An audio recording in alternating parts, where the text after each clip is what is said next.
Yo! What's it, YouTube? It's been a while, isn't it? Have you missed me? Right. Not uploaded in a while, just because been dealing with a pretty bad back injury. So, not too sure what the last video was, but I scored 150 for a single. My hips shifted over to the right hand side and I hurt my wee back. So it's been 2 weeks of no strength training and very, very minimal run volume. I think I've got between 25 and 30 kilometres over the last 2 weeks total. Which obviously isn't ideal, but it is what it is. It is what it is. But, so many cars. I guess a bit of an announcement since the last time I picked you up. We, mate, are 10 weeks out from running 50 miles. So essentially this is week 1, day 1 of 50 mile ultra prep. Right, recovery run done. 45 minutes on the feet, just over 8k at 5:37 pace. Nice and cruisy, mate. Nice and cruisy. Right. Gonna go home, get some breakfast, rehydrate, and we've got another appointment with the vet. Pup got had to get spayed. Just because she keeps having phantom pregnancies. So yeah, she had to get surgery and then she had to get a checkup, or we had to take her in to get like her anal glands and stuff checked like 4 days after the surgery, and then the very next day she choked on a chew, so I had to take her to the emergency vets. So this appointment is just a general checkup to check the wind and whatnot. So I had to check the wind, so it's been stressful, mate, and moving to Sweden in 3 weeks. So actually, it's Monday today. I'm away to Sweden for a week. On Saturday I fly out, so I'll take you along for the journey there. But yeah, I'm over there for a week, meet the family and whatnot. Yeah, meet the family, and me and Cassandra fly back together. We're here for a week and a half to potentially 2.5 weeks, just depending on a few things. And then we pack up and we drive to Sweden. It's the only way to get the pup over, so that'll be a fun vlog, won't it? Anyway, catch you in the next clip. Yo, what's in YouTubes? So, yeah, the announcement's out. We're running our first ultra marathon. Date is set for the 1st of June. It's a coastal route, if you will. It's a coastal loop. I think it's a loop anyway, in Sweden. Öland in Sweden. So yeah, that's the 1st of June. That's going to be my first ever ultra. How did we come to 50 miles? No idea, to be honest with you. I was looking at ultra marathons in Sweden around about June, July time, and I seen that one and I was like, that looks beautiful. 50 miler sounds a bit savage, sounds better than like 50 kilometers. And then there was a 70, but I was like, 70, it's like, may as well just push another 10k and get the 50 miler done. You know what I mean? It's just cool. 50 miles is cool. It's a cool distance. It's a cool starting point as well.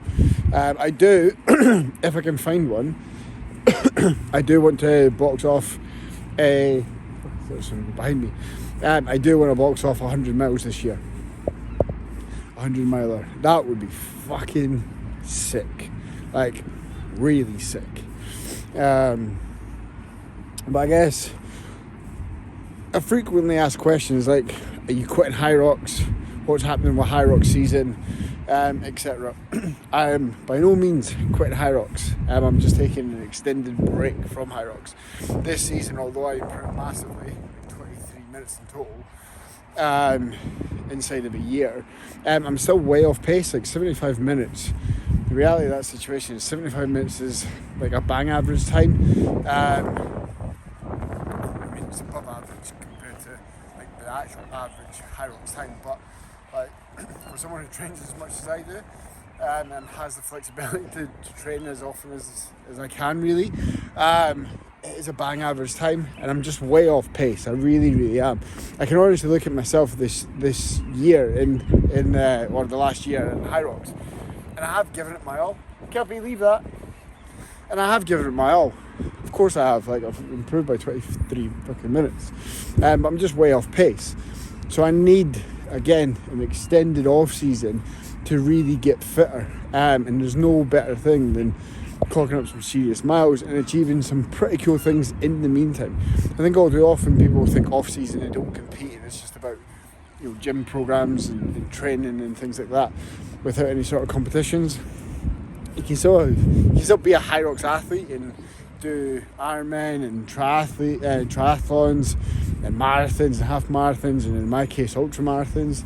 I think they go hand in hand. And it's going to give you that massive aerobic base to then transition from off season to then pre-season and in-season, where it's picking up the intensity and lowering the volume. So it transitions very, very well.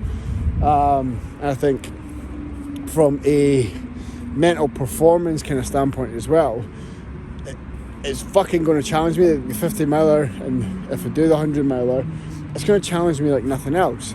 And I think that mental resilience is going to benefit me come December time, where I get back on the Hyrox competition floor. So by no means am I stopping Hyrox. I'm just in a long off season now. An off season where I'm going to make some serious improvements. Like the boy Drew says, it's diesel engine season.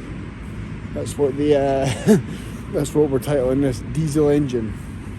One that just is a massive capacity, and that's the goal, and that's the reason for the 50 miler. So yeah, nothing much else to add. I think I'll probably wrap this video up here. Short and sweet one, isn't it? Like myself. Not that short, but yeah, we'll wrap this video up here. But I just thought I'd hop on, start the series by saying that we're running 50 miles in 10 weeks time. This was day one. Day one started with just over 8k recovery run, and then some legs. Tomorrow's another double training session. Actually, we better go this way. Pop this way. Yeah, tomorrow's another double training day. We've got cruisy intervals, and then upper body strength and hypertrophy. That is actually something I will add. Sorry, this fucking video is all over the shop, isn't it? But who cares? There's one thing that I am going to be doing in this off season and in this ultramarathon prep is we're going to be adding some more hypertrophy volume into the mix. I'm not really liking how the rig's looking right now. And I want to put on / hold as much muscle as I can. If I can put on some muscle, then that would be fantastic. I think I will be able to put on a little bit of muscle, even though run miles are going to be really high and run volume is going to be really high. I still think I'll be able to put on a little bit of muscle, just because, you know, I've been a lot bigger before, so I think my body's going to respond well to some proper like bodybuilding hypertrophy training. So some of the gym clips and the footage that you'll see, we're going to be yeah, we're still going to be racking up some strength numbers, of course we are, but the accessory stuff isn't going to be strictly tailored to just being a better runner or a faster runner. It's going to be more, let's get fucking yoked as well. So yeah, anyway, that's a little fucking update for you, mate. Hope you enjoyed this video. If you did, hit the like button. If you're not subscribed yet, then please do so. It helps me out massively. Not financially or anything, it just helps my ego. So if you could do that for me, that'd be great. And together, the more people subscribe, hopefully I'll be able to monetize this eventually in like a year's time, which will then support me with doing these mad ultra marathons. Who knows? Might even be able to fund a run the length of Sweden, for example. Bye.